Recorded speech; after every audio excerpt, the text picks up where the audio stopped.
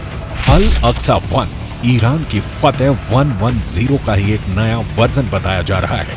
या कहें कि ईरान ने यह मिसाइल इराकी हिजबुल्लाह हश्द अल शाबी को सप्लाई की और उसने इसका नाम बदलकर अल अक्सा 1 कर दिया।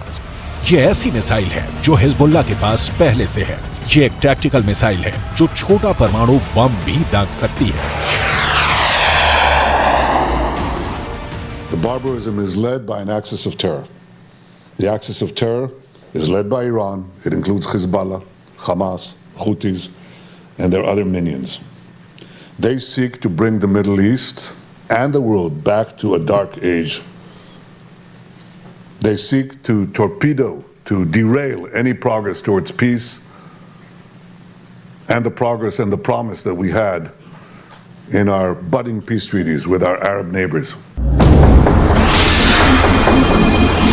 इसीलिए इस बैलिस्टिक मिसाइल को लेकर अब सबसे बड़ा सवाल पूछा जा रहा है कि क्या हिजबुल्लाह के पास टैक्टिकल हमले के लिए परमाणु बम भी हो सकता है?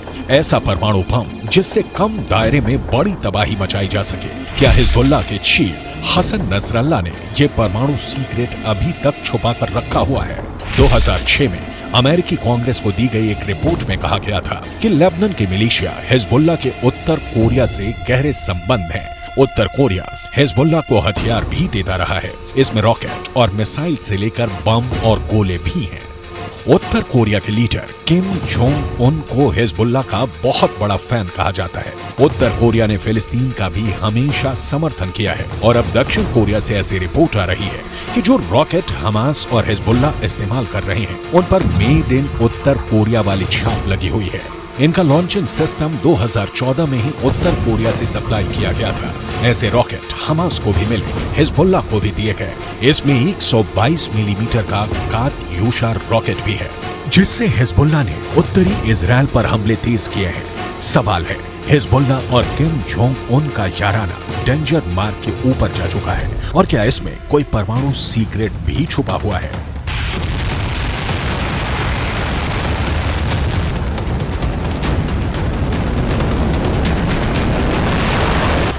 फिलहाल इजराइल पर एंटी टैंक हमलों ने हिजबुल्लाह के इरादों को खतरनाक रूप दे दिया है।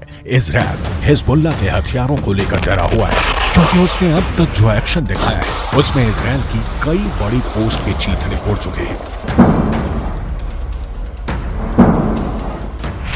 हिजबुल्लाह ने 3 तरह की एंटी टैंक गाइडेड मिसाइलें इस्तेमाल की।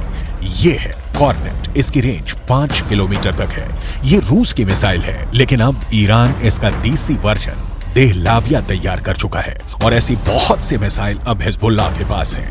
दूसरी है BGM-71 anti tank guided missile, range है 3.5 किलोमीटर। ये अमेरिका में बनी मिसाइल है, लेकिन अब इसकी नकल ईरान तैयार कर रहा है और उसने हिजबुल्लाह को सप्लाई की है। तीसरी है 85 कॉन्कोर्स, रेंज 4 किलोमीटर। ये भी रूस ने बनाई है, और अब ईरान में ये दोसान नाम से तैयार की जाती है। इजराइल ने सीरिया से खतरे को देखते हुए गोलान पहाड़ियों में भी टैंक पहुंचा दिया है।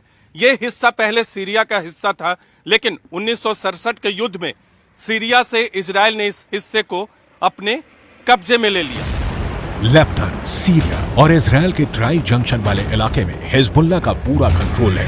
इजराइल पर वार करने के लिए उसको जो मिसाइल मिली है, वो उसे ईरान से सप्लाई की जाती रही है, और ऐसी मिसाइलों का हिजबुल्लाह के पास बहुत बड़ा जखीरा है।